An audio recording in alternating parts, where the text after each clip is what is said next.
Hello lovely people, welcome back to my channel. I hope you are all well. We are back with some actual real life theatre content. If you can't tell from my background, I'm currently not at home. Don't think this is Kansas anymore, Toto, or whatever that line is. I'm actually in London seeing some shows. I saw two yesterday, one of which I don't technically have to review because I've seen it before. We all know I love it. I went back to Benji B. But what this one is about is the Nervous Peasant's Guide to a show I'd never seen before. I went to see Titanique. So if you want to know all the ups, the downs, the sensory, the trigger, everything in between, all those warnings, then stick around. We'll get into it in 2 whole seconds.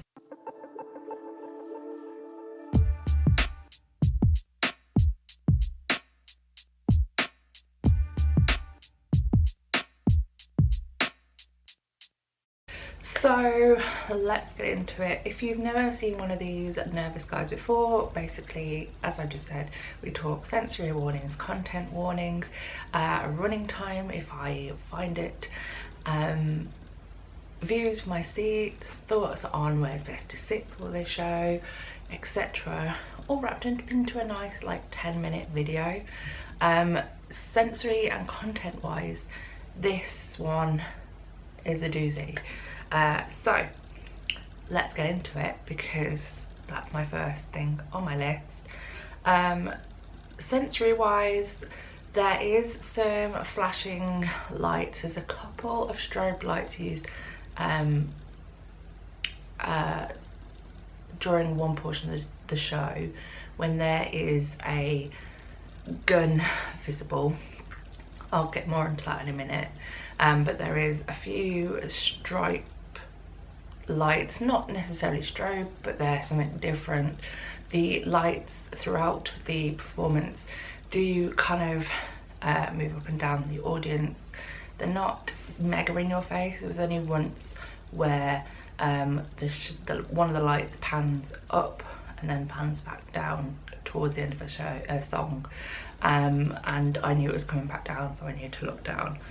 But that was the only little bit of a problem for me personally. Let's just mention the gun visible. It is what can only be described as a toy gun. It is about yay big. It has a ball-ish shape on the end and it makes a pew. Actually, pew. It's kind of lasery, but it's not like a laser gun. It's hard to explain, but it's very much not a gun. And there is a sound effect that is used with it, but it isn't a loud sound effect, and it's kind of done in comedic jest. It is brought onto the stage by the character of Cal. Cal takes it back off. There's nothing to really be anxious about there. Another thing to mention is that the cast move through the auditorium, mainly through the stalls. For example, when the show starts and you are essentially in the Titanic Museum. The cast come through the stalls and onto the stage. They are essentially people visiting the museum initially. And then they do use the stalls for entrances and exits. So if you are on the edge of a stalls row towards the front, that might be something to be aware of. I was towards the back of the dress circle. There was one moment, actually there was a few moments in the dress circle, mainly box related, when they kind of stick their arm out or their head out of the box area. But I assume if you're in a box, they're probably going to give you prior warning on that one. There is also one moment where Rose has a whistle. She's blowing it to draw attention to someone on the stage. The people around that area I don't think were warned, because one did go, ah!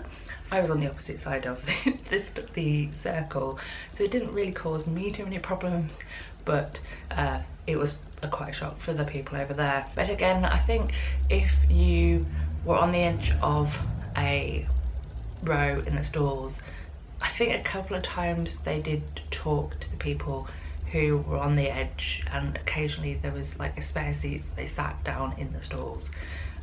So if you're on the stalls, towards the front of the stalls, there may be a bit of audience participation, but it's not like a big bit of the show, but it is something to be aware of if you're like me and don't really want to interact with people, you just want to enjoy the show.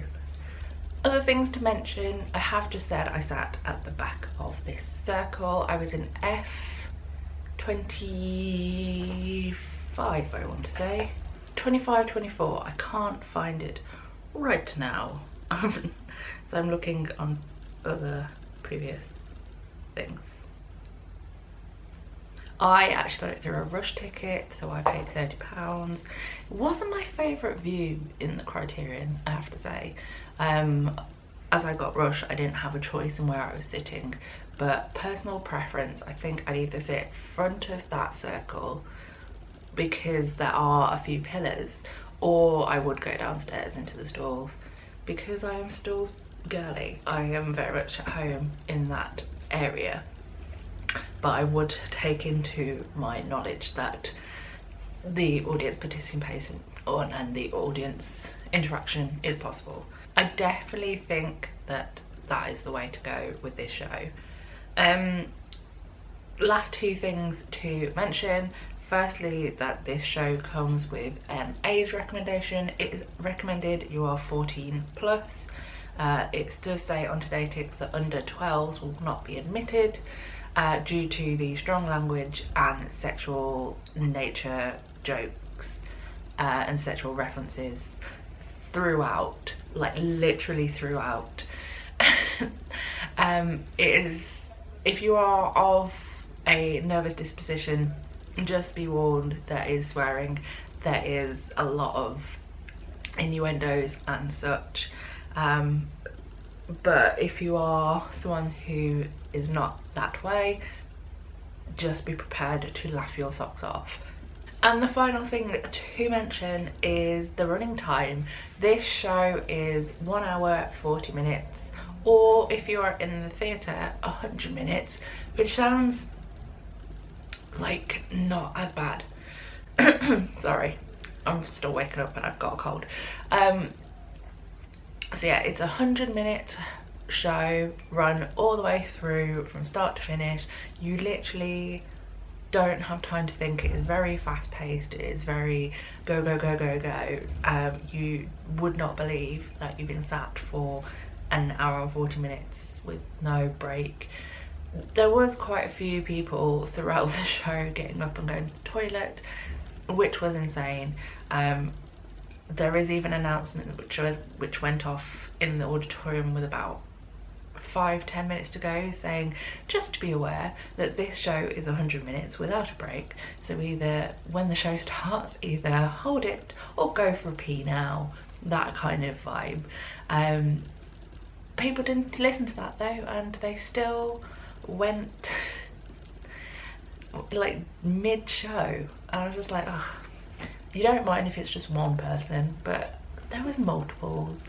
It was a little bit distracting to the audience member, myself, but also the two people in front. The amount of times that they kind of clocked at the same time I clocked that someone was moving, it was just a bit distracting. So for me, if you've seen this video, you've got to this point, you're going to go and see Titanique, please go for a pee beforehand. Please don't get up mid, it's just annoying.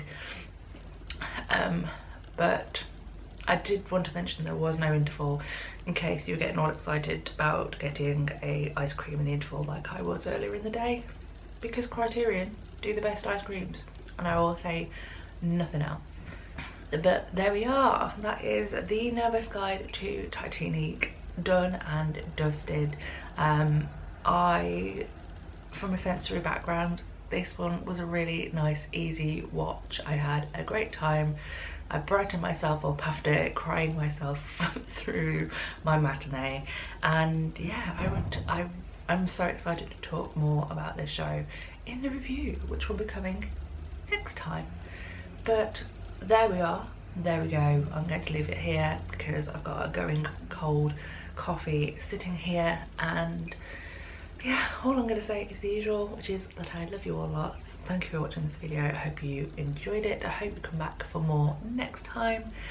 And finally, so long, farewell, auf Wiedersehen, and goodbye.